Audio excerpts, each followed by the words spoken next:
لو ما جربتش تلعب بولينج فانت فايتك شويه ضحك ومتعه جامدين قوي. من اكتر الالعاب اللي هتلاقي فيها تحدي وتركيز جامد قوي، سواء انت بتلعب مع نفسك او بتلعب مع شله من صحابك. بولينج هاب احسن مكان هتلعب فيه بولينج. جوه اكبر ملاهي موجوده في جرين بلازا فرينزي ستيشن. سعر التيكت فيه 125 جنيه للفرد. الراوند فيها 10 جولات، كل جوله عباره عن 2 شوتس، ولو انت وقعتهم كلهم هتتحسب لك شوت واحده بس. هنا كنت بساله عن تكنيك اللعب، قال يعني داخل كاس العالم. كل كوره يبقى ليها وزن معين، ولو انت فاكر كل ما تقل في وزن الكوره هتوقعهم كلهم، عايز اقولك انت غلطان.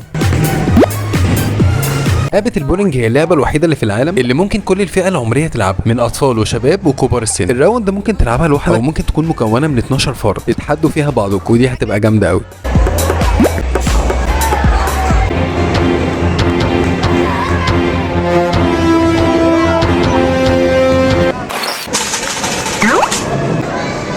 جامد جامد حلو ده. جمع صحابك وحبايبك وقول لهم يلا بينا نشوف مين هيكسب التاني. واستنوني في الفيديو الجاي في فيديو كامل عن ملاهي فرينزي ستيشن، وما تنساش اللايك والفولو. سلام.